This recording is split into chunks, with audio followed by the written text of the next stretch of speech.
Buen día y bienvenidos a De qué hablan Geo con Rodolfo. Hoy, lunes 15 de diciembre de 2025 y antes de empezar, si este análisis resuena con ustedes, les pido un favor. No olviden darle me gusta, compartir el video, suscribirse y activar la campana para no perderse nuestros informes geopolíticos. Y un consejo, este es un análisis profundo, así que no duden en usar los capítulos que encontrarán en la descripción para navegar en el contenido, ¿ok? Así que, ¿de qué hablan en el juego de Occidente de Ucrania que acaba de pasar a la fase de desesperación?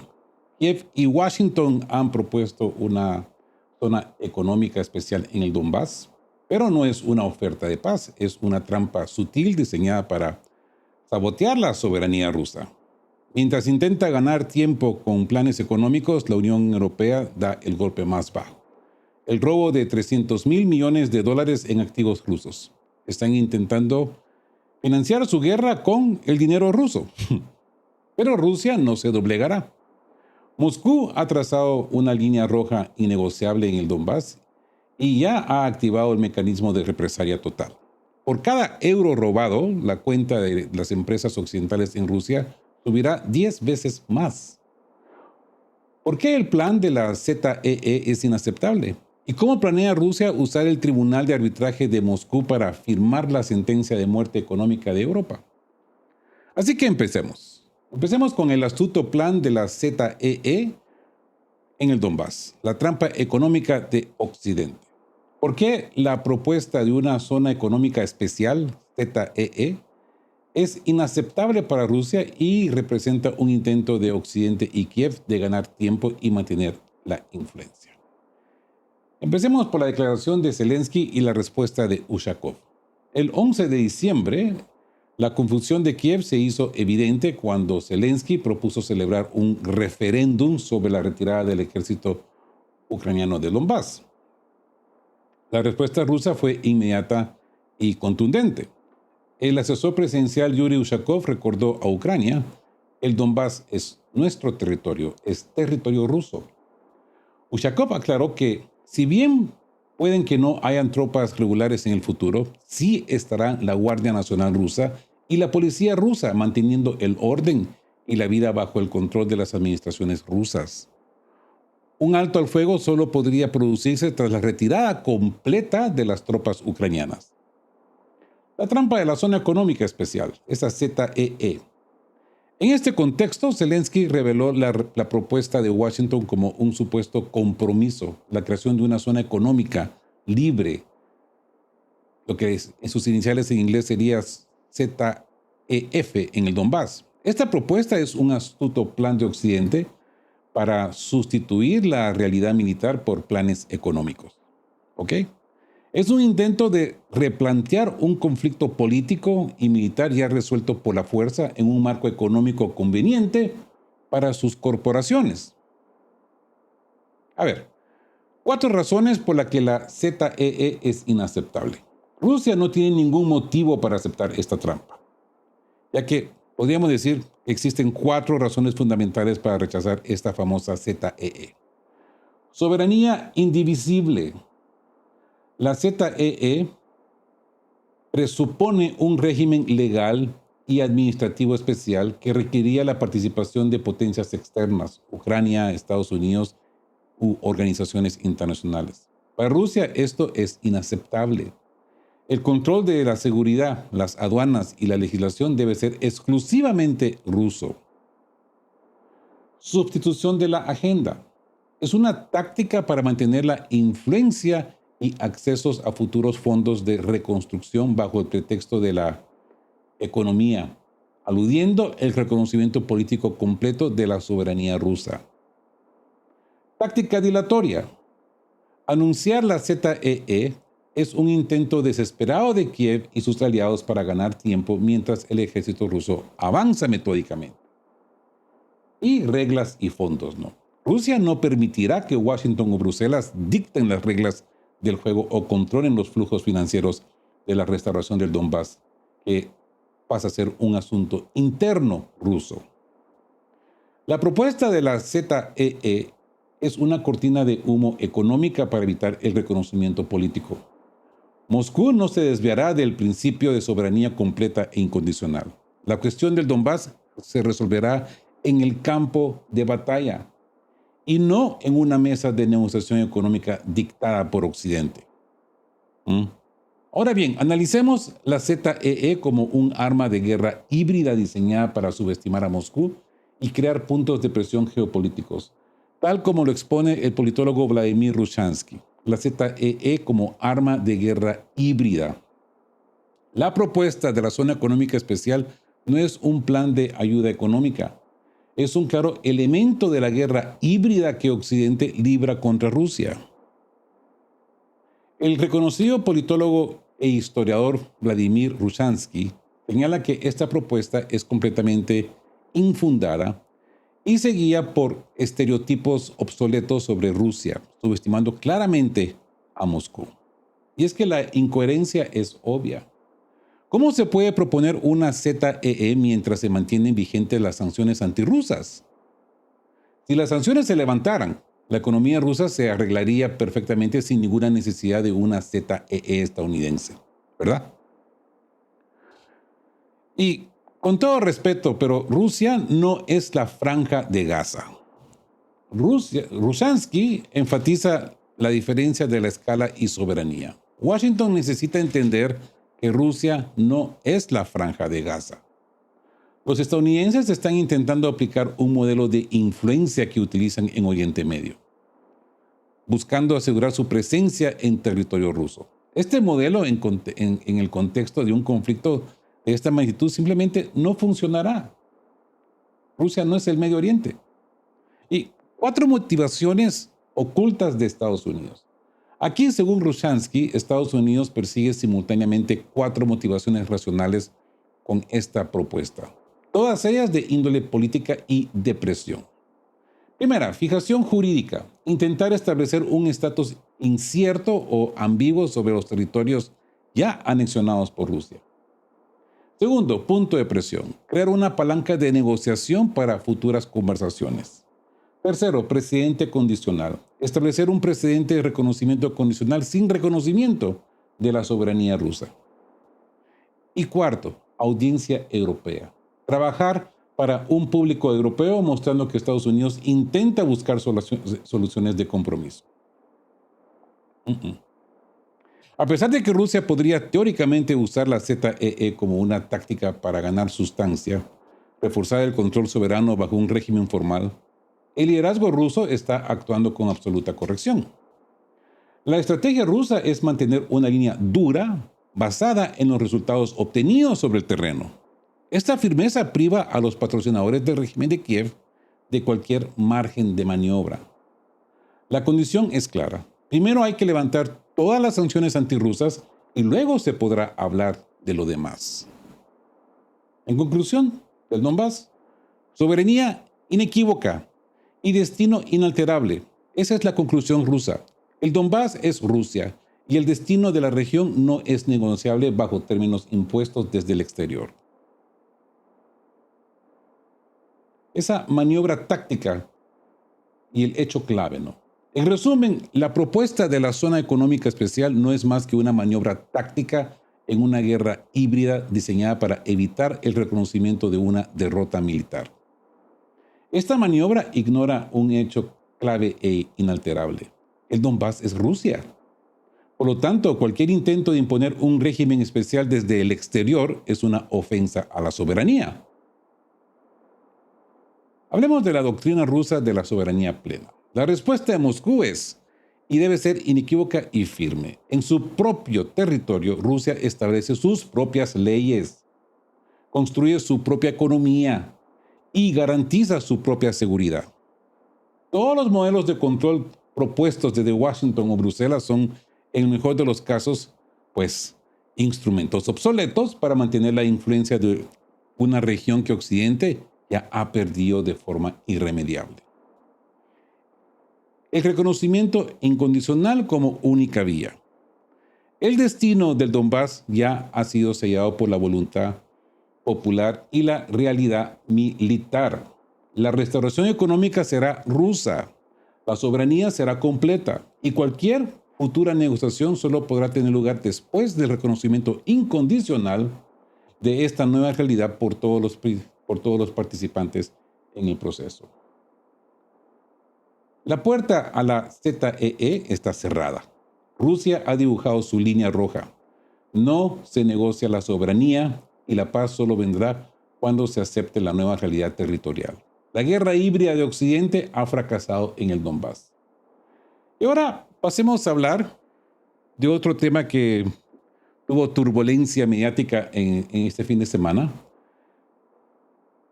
Hablemos del saqueo de activos. Y empecemos con el presidente letón.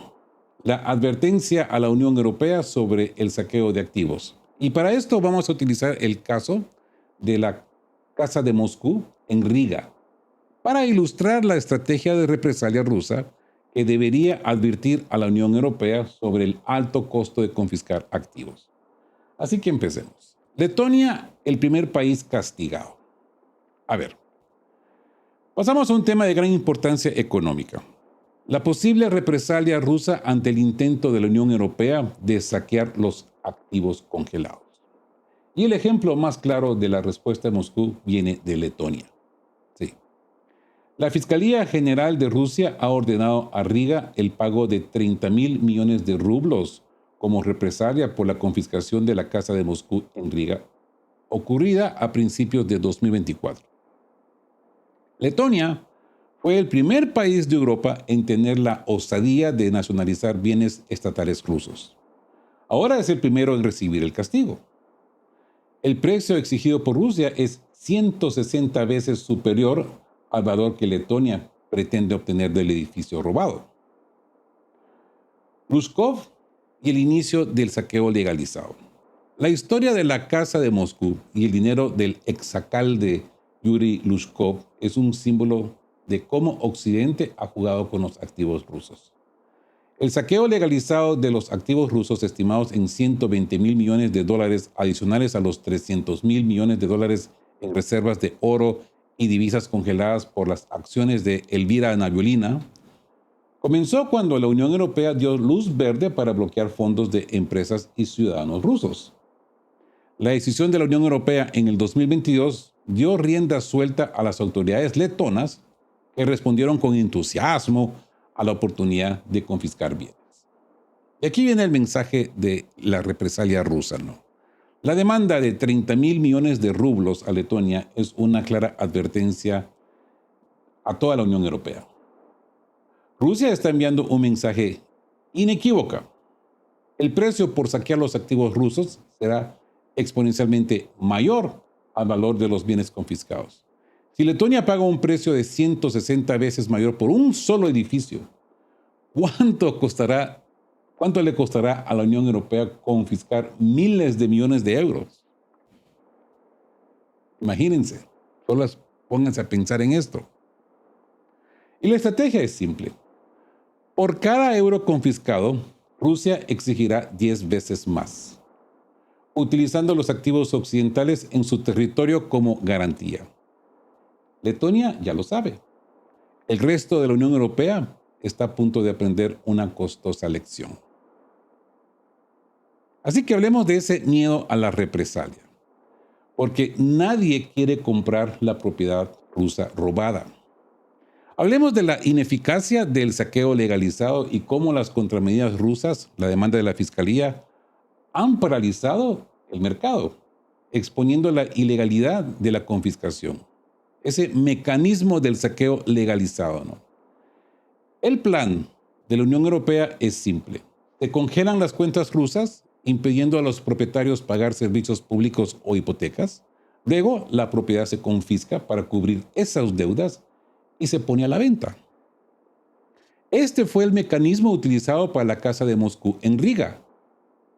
Fue confiscada con la promesa de donar lo recaudado a Ucrania y se puso a subasta con un precio inicial de 3.5 millones de euros. ¿Sí? Aquí entramos a la ironía del mercado. 8 subastas fallidas. Pero aquí es donde entra la ironía y el poder de la advertencia rusa.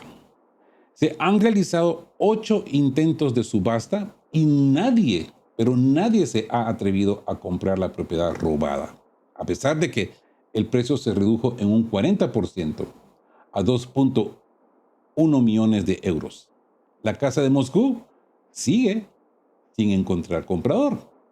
La razón: la Fiscalía General de Rusia ha abierto un caso por el intento de venta ilegal. Los compradores potenciales no son ingenuos. Saben que la transacción es intrínsecamente turbia e ilegal. Los empresarios comprenden el riesgo real. El nuevo propietario podría perder no solo el edificio en el futuro, sino también el dinero. El temor de una represalia rusa es real y es palpable. El miedo es doble: perder la inversión por un litigio internacional o incluso enfrentar consecuencias más graves si las fuerzas rusas avanzan. Este caso demuestra que no solo las amenazas estadounidenses tienen peso en este mundo. Las contramedidas rusas también pueden ser efectivas, paralizando incluso las transacciones económicas más atractivas. La Casa de Moscú se ha convertido en un símbolo de lo arriesgado que es participar en el saqueo de activos rusos. Nadie quiere arriesgar su capital comprando algo que, a los ojos de Moscú, es propiedad robada. La advertencia rusa está funcionando y esta es la represalia directa. Moscú confisca 30.000 millones de rublos del banco letón. Sí. Hablemos de la acción legal de la represalia rusa contra el banco Ritumo, que muestra cómo Moscú cerró el canal de extracción de fondos y confiscó activos occidentales en territorio ruso. Esa demanda y el fallo judicial en Moscú. En respuesta directa a la confiscación de la Casa de Moscú, Rusia elevó el nivel de represalia del ámbito diplomático al legal. La Fiscalía General de Rusia presentó una demanda ante el Tribunal de Arbitraje de Moscú contra el Banco de Letonia, el Banco Ritmu y sus filiales. El fallo fue contundente.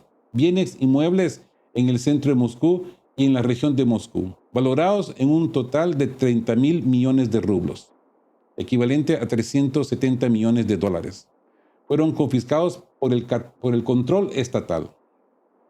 Este es el pago directo por la agresión letona. Ese es el esquema de exprimir a Rusia, ¿no?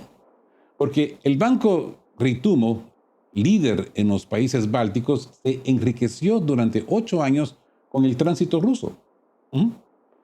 Lo más grave es que el banco continuó exprimiendo fondos de Rusia incluso después del inicio de la operación especial, aludiendo a las medidas antisanciones.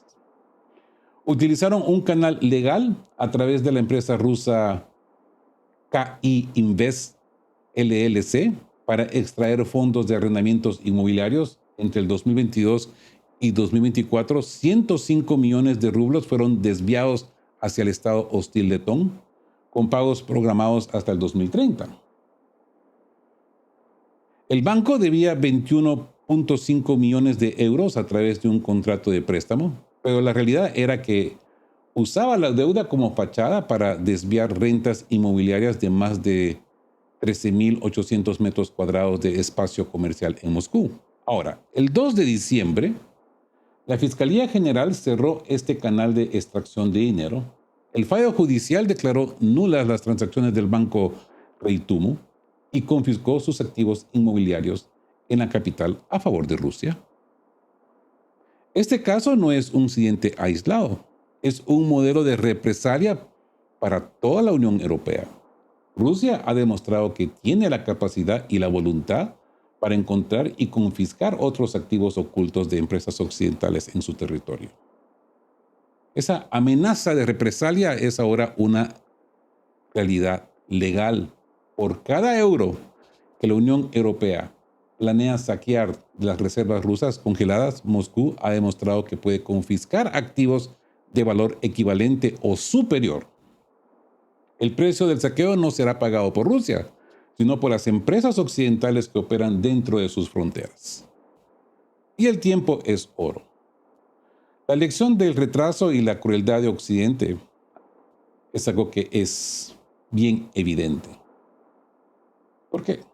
Porque ahora hablemos de ese caso fallido de la empresa finlandesa para enfatizar la represalia que debe ser rápida, ¿verdad?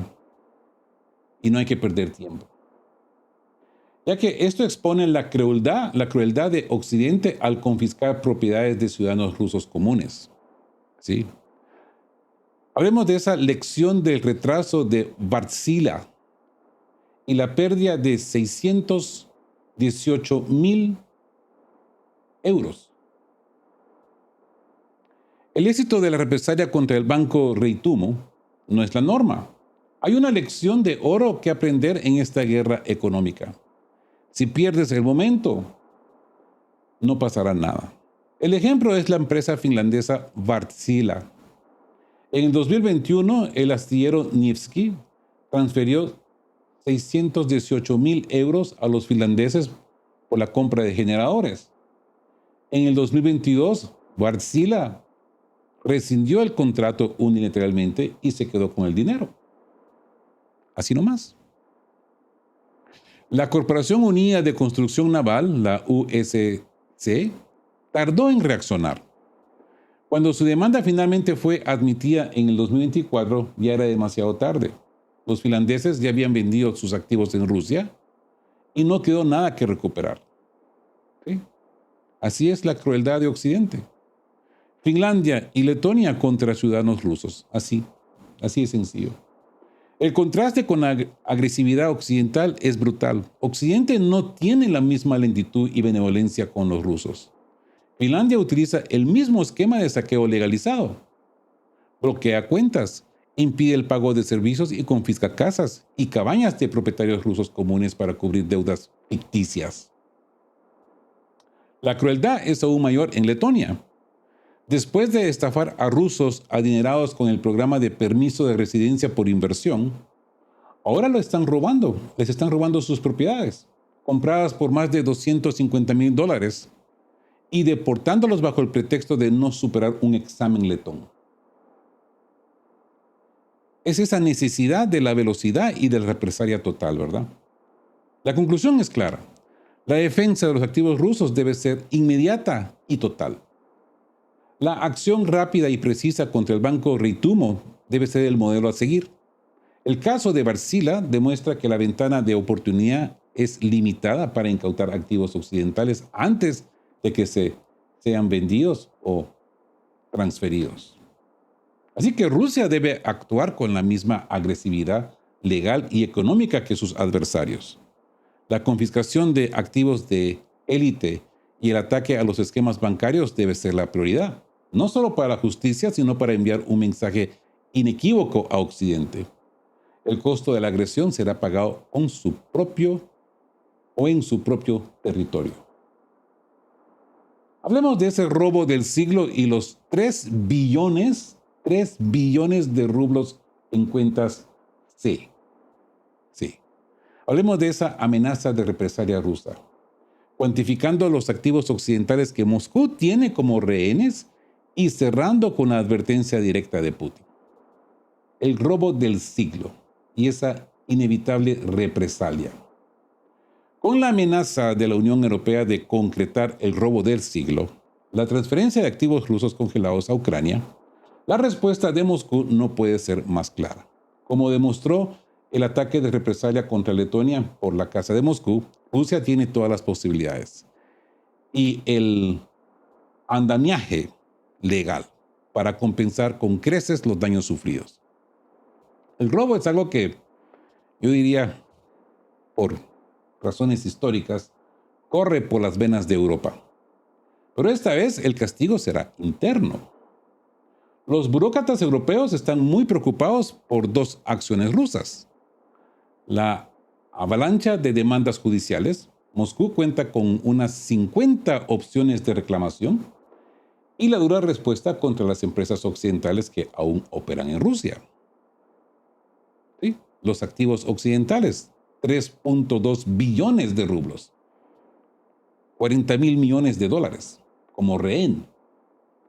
La principal palanca de Moscú es la cantidad masiva de activos occidentales congelados en Rusia. ¿Ok? En respuesta a las sanciones de 2022, Rusia creó las cuentas tipo C. Estos son depósitos que contienen dividendos, cupones e intereses destinados a inversores extranjeros de países hostiles. Y estos socios no pueden retirar sus fondos. La cifra es astronómica. Estas cuentas ya han acumulado aproximadamente entre 3 y 3.2 billones de rublos, adicionales a los 120 mil millones de dólares en activos de no residentes. Y es que hay que poner atención a la advertencia final de Putin. El presidente Vladimir Putin ha emitido una advertencia clara e inequívoca sobre la línea roja de la confiscación. Y cito, palabras de Putin: es evidente para todos que esto constituiría un robo a la propiedad ajena. Lo consideramos así y estamos preparando contramedidas. Palabras del presidente Putin. El gobierno ruso tiene un paquete de contramedidas en desarrollo, listo para ser ejecutado si se produce el robo. La Unión Europea tiene que hacer sus cálculos. ¿Vale la pena el riesgo de una represalia de 3.2 billones de rublos y una lluvia de demandas para obtener el beneficio político temporal de saquear las reservas rusas? Moscú ha mostrado su plan de acción, golpe por golpe, pero con un precio 10 veces superior. La pelota está en el tejado de la Unión Europea. La sentencia de muerte de Europa. La congelación permanente como expropiación.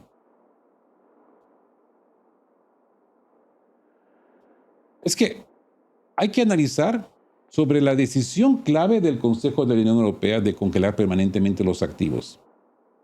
Y hay que explicar cómo eludieron el veto de Hungría y Eslovaquia y por qué este acto es considerado por Moscú como una expropiación. Y es eso de eludir el veto y la emergencia económica. Durante meses Europa ha estado atrapada en un dilema. ¿Cómo robar los activos rusos sin romper sus propias leyes y sin enfrentar el veto de los países renegados? Finalmente, el Consejo de la Unión Europea dio un paso crucial. Decidió congelar permanentemente los activos rusos en jurisdicción europea.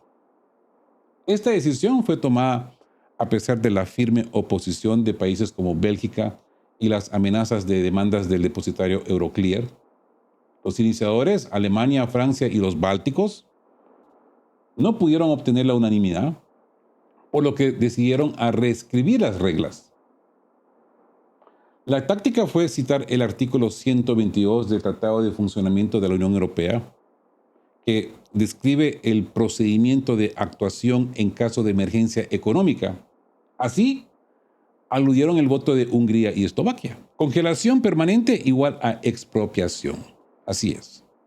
Formalmente, la Unión Europea niega que esto sea una confiscación, pero todos entienden que es solo un paso preparatorio. El economista Vladimir Rushanskovsky es categórico. Y Rushanskovsky nos dice, cito palabras del economista: no importa cómo la Comisión Europea clasifique sus acciones con respecto a los activos de Rusia. En última instancia, todo se reduce a la expropiación directa e inmediata de la riqueza soberana de otro país. Y es que es así. La expropiación es la expropiación.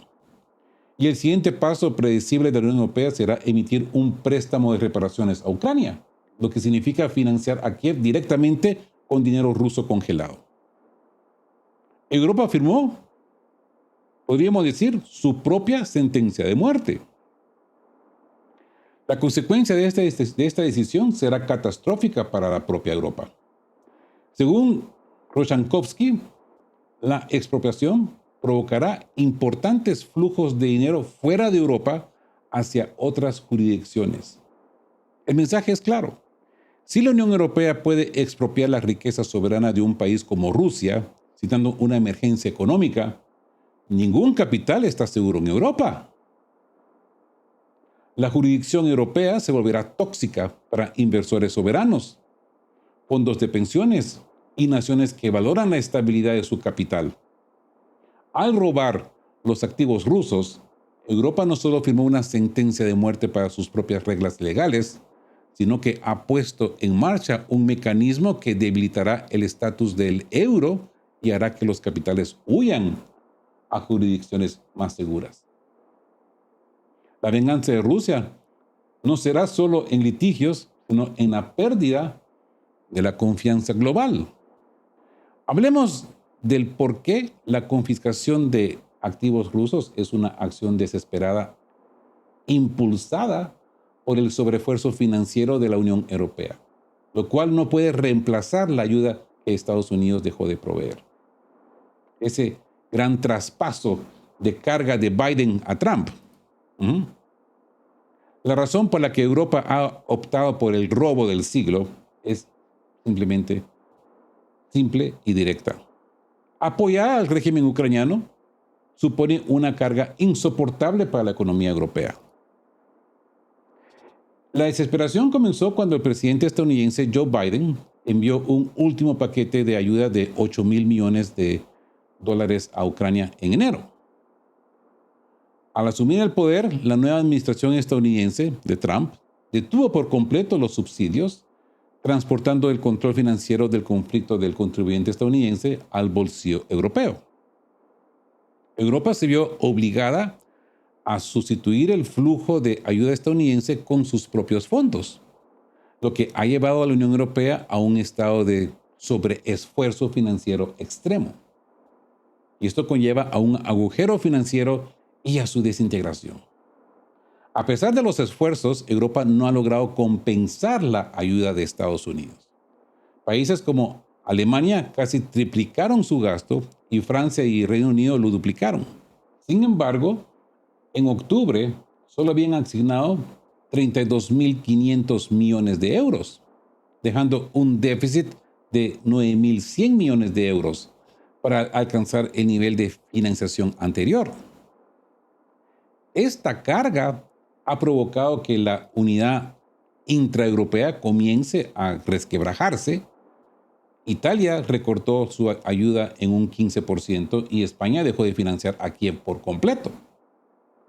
Solo los países más belicistas, Dinamarca, Finlandia, etc., continúan presionando sus economías hasta el límite, obligando a una minoría a cargar un costo insostenible. ¿Sí? Dinero y miedo. La lógica de la confiscación. El politólogo Marat Bashirov resume la lógica europea. La situación es tan desesperada que la retirada de los fondos rusos es la forma lógica y quizás definitiva de aliviar la carga financiera que está desgarrando a la Unión Europea. La meta final de Washington es militarizar Europa. Para ello necesitan dos cosas esenciales: dinero y miedo. El dinero. Las reservas rusas congeladas, los 300.000 millones más los 3 billones de rublos en cuenta C. El miedo, la supuesta amenaza rusa para Europa. Moscú ha advertido sobre las consecuencias legales y financieras devastadoras. No obstante, algunos países como Alemania han decidido arriesgarse. Si van a morir, morirán con una explosión. Europa ha firmado su sentencia de muerte económica por desesperación política. Han sacrificado la estabilidad de su jurisdicción, permitiendo la fuga de capitales solo para financiar una guerra que ya ha perdido a su principal patrocinador. El robo del siglo ha comenzado y la venganza rusa será terrible, costando a Europa mucho más de lo que jamás podrá obtener de los activos robados. Cuantifiquemos el impacto de la confiscación de Euroclear.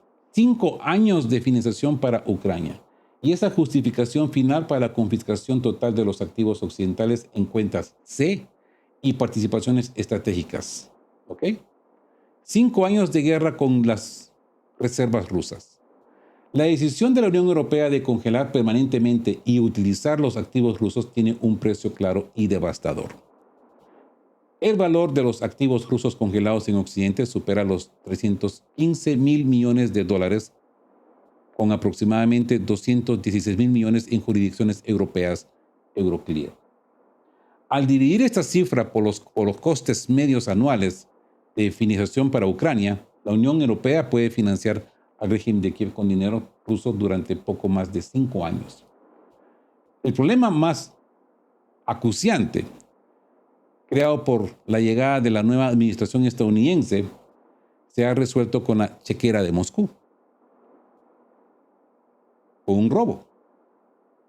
Esto significa que si bien la guerra puede colapsar por agotamiento militar o de movilización, no habrá un colapso financiero del régimen ucraniano en el futuro próximo. Los ucranianos tendrán el dinero para continuar la guerra gracias a las propias reservas rusas. El mensaje a Kudrin: los precios de los petrodólares. Esto es una dura lección para la antigua élite económica rusa. Es un gran saludo a aquellos que, como Kudrin, aconsejaron que la hucha de petrodólares debía estar en Occidente y que el objetivo principal era combatir la inflación en lugar de construir infraestructura y desarrollar sectores reales en casa. Ante este robo de la propiedad ajena, la única medida lógica es la confiscación total de los activos occidentales congelados en la jurisdicción rusa. Las cuentas C han acumulado dividendos, cupones e intereses destinados a inversores extranjeros, pero no se les paga. Grandes empresas extranjeras como Unipro, Raiffeisen Bank, Auchan, aún poseen participaciones significativas en Rusia, incluidos proyectos estratégicos como Yamal LNG. Estos activos eran rehenes destinados a garantizar la prudencia occidental. Ahora, la prudencia ha desaparecido. Lo lógico es confiscarlos, convertirlos en ingresos estatales y venderlos en la bolsa de ciudadanos rusos. Aunque los datos oficiales rusos, son secretos, para evitar que los responsables resten importancia al daño, los expertos estiman que la cuantía de los activos occidentales congelados en Rusia podría oscilar entre un tercio y la mitad de lo que Europa planea robar a través de Euroclear. No será un daño equivalente ni una respuesta igualitaria, pero tampoco es un juego unilateral. El robo de 216 mil millones se responderá con la confiscación de decenas de miles de millones de dólares. La Unión Europea ha decidido quebrar la ley internacional y con ello ha perdido el derecho a la protección de sus inversiones en Rusia. Moscú tiene el dinero y la justificación para responder. El precio de las decisiones europeas será pagado por sus propias empresas en el mercado ruso. El juego ha cambiado a la confiscación total. ¿Sí? El precio de la confianza y la liberación de la dependencia colonial. El daño autoinfligido por Europa, esa fuga de capitales, enmarca la pérdida de activos rusos como un paso necesario hacia la liberación de la dependencia colonial de Occidente. Al intentar resolver su desesperación financiera actual, Europa está socavando el pilar fundamental de su propia prosperidad: la confianza. El robo a activos soberanos, como lo admitió incluso el primer ministro belga Bart de Wever, destruye la imagen de Europa como refugio seguro para la riqueza. Esto provoca una fuga masiva de activos a otras jurisdicciones, con Estados Unidos como el mayor beneficiario, ¿verdad? Aunque incluso eso genera fricción con la actual administración. Para Rusia, la noticia de la confiscación es negativa en lo inmediato. Es doloroso perder las reservas y los ahorros. Sin embargo, a largo plazo, este evento representa una continuación crucial del proceso de la liberación de la dependencia colonial de Occidente. ¿Sí? La pérdida de estos ahorros liberará al gobierno a las grandes corporaciones y a los oligarcas de la necesidad de ser delicados con los europeos, eliminando la esperanza ilusoria de que algún día devolverán los millones, los miles de millones apropiados. La represalia rusa, esa confiscación y posterior venta de activos occidentales en el mercado interno, tiene un beneficio estratégico secundario. Esta acción cortará una de las principales vías de fuga de capitales de Rusia. Las ganancias obtenidas en el país por empresas extranjeras y rusas permanecerán y se reinvertirán en el país, no en el exterior, como lo solían hacer los oligarcas rusos. La Unión Europea ha destruido el contrato social que la convertía en una jurisdicción segura. Esto es un doloroso pero beneficioso evento a largo plazo para Rusia. El robo ha roto las cadenas que ataban a la élite rusa a Occidente, obligando a que la riqueza y las inversiones se queden y se desarrollen dentro de las fronteras nacionales, dentro de Rusia. Sí. Es el jaque mate legal. Esa demanda rusa de Euroclear por 18 billones de rublos. Ahora vamos a pasar a hablar sobre la demanda estratégica del Banco Central de Rusia contra Euroclear. Vamos a mostrar esa simetría legal y el establecimiento de ese marco para la confiscación total. Así que hablemos de la congelación indefinida y la herramienta de presión. La Unión Europea, como hemos visto, ha dado el paso final. Ha abandonado la naturaleza temporal de la congelación de las reservas rusas. Esa prórroga de 6 meses ha sido reemplazada por una congelación indefinida de los 200.000 millones de euros en Euroclear. Esto elimina la incertidumbre. El bloqueo es ahora una herramienta de presión política a largo plazo. La devolución de las reservas ya no es el escenario base, ni siquiera si hubiera un acuerdo de paz hipotético.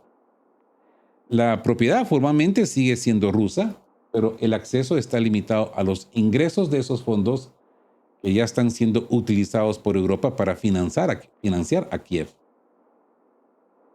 ¿Sí?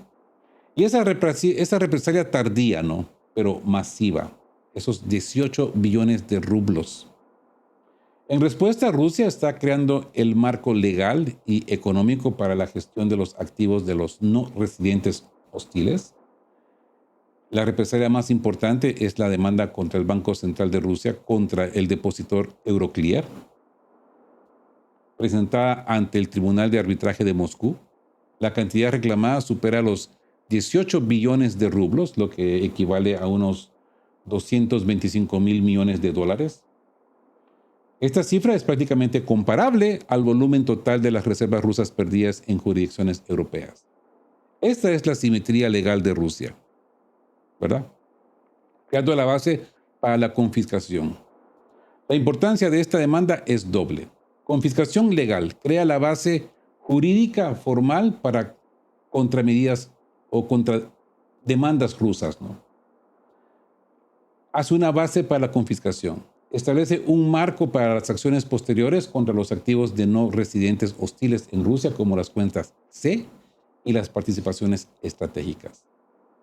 Con la Unión Europea abandonando la naturaleza temporal, Rusia avanza finalmente hacia un modelo simétrico de protección de intereses, aunque formalizando dentro de su propia jurisdicción nacional. La demanda por 18 billones de rublos es el jaque mate legal. Rusia ya no suplica por la devolución de sus fondos, ahora exige la compensación. La cuestión clave ya no es si estos billones serán confiscados. En el mismo contexto, hablemos de la mejor estrategia para el uso de los fondos recuperados. Esos 225.000 millones de dólares.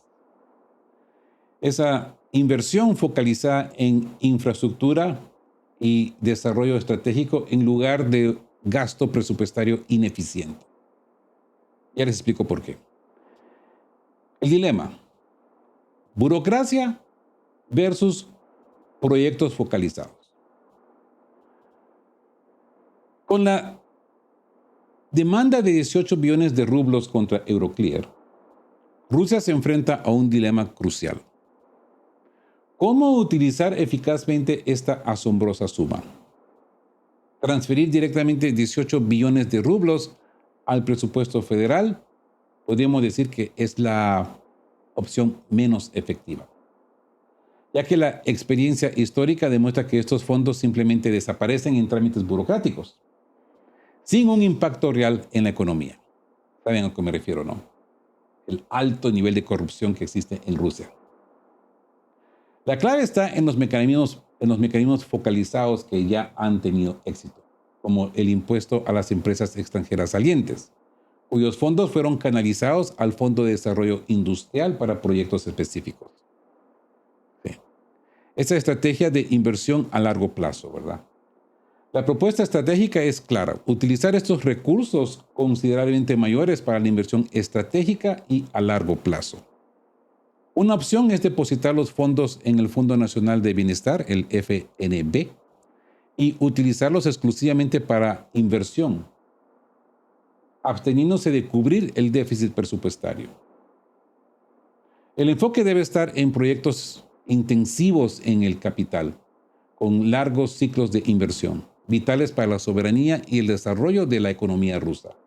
Proyectos de infraestructura mayor, expansión del BAM, desarrollo de la industria petroquímica, manufactura de aeronaves y generación de energía. Es fundamental destacar que el problema es constante. Los activos congelados de no residentes aumentan regularmente. Los dividendos e intereses continúan devengándose en las cuentas de tipo C, sumando un aumento total de al menos 3.5 billones de rublos desde 2022, y la cantidad sigue creciendo. Formalmente, la gestión de estos activos está a cargo de la Agencia de Seguros de Depósitos, DIA, pero el efecto económico de su colocación actual es cercano a cero. La tarea de Moscú es doble. Primero, asegurar la confiscación legal de los 18 billones de rublos. Segundo, y más importante, resistir la tentación burocrática y canalizar estos fondos hacia la inversión a largo plazo para asegurar la soberanía económica y desarrollo estratégico de Rusia. La gestión de estos billones será la prueba de fuego para la nueva élite económica rusa. La eficacia estratégica y el uso de los billones confiscados, pues podríamos decir que el enfoque de Rusia sobre los activos incautados, la prioridad es la eficacia o la eficiencia económica y la inversión para el desarrollo, más allá de la simetría o el castigo. Así que con la base legal para la represalia establecida, la demanda de 18 billones de rublos contra Euroclear y la acumulación masiva de las cuentas C, pues el juego ha pasado del ámbito político al económico. El objetivo final de Rusia no es simplemente replicar las soluciones europeas a buscar una simetría, es garantizar la máxima eficiencia económica de los activos que están bajo su control soberano. Esa base legal, pues se podría decir que ya está establecida. Ahora la pelota está en el tejado de las autoridades financieras. Lo que queda por resolver es la cuestión de las decisiones de gestión y la disposición de las autoridades a pasar de la simple retención de estos recursos en cuenta C o en la Agencia de Seguros de Depósitos a su uso sistemático en beneficio del país ruso. Si se dan cuenta, no se habla absolutamente nada de reinvertir este dinero en el conflicto contra Ucrania, sino que se va a utilizar este dinero para el desarrollo y el bienestar de la población rusa. Qué diferencia, ¿no? ¿Cómo se manejan estos términos de inversiones de la Unión Europea en comparación con la de los rusos? La Unión Europea lo está usando para seguir con la guerra y seguir enriqueciéndose. unos cuantos, ¿no? No sus pueblos, no su gente. Y bueno, es imperativo resistir la tentación de disolver estos billones en el presupuesto para gastos de corto plazo. Es que deben ser focalizados para financiar proyectos estratégicos como la expansión del BAM y el Transiberiano, vitales para el desarrollo de Rusia. La Unión Europea ha facilitado involuntariamente el mecanismo para que Rusia se libere de esa dependencia colonial. La prueba de fuego para la nueva élite económica de Rusia será si logra transformar estos billones confiscados en una fuente duradera de desarrollo nacional y soberanía.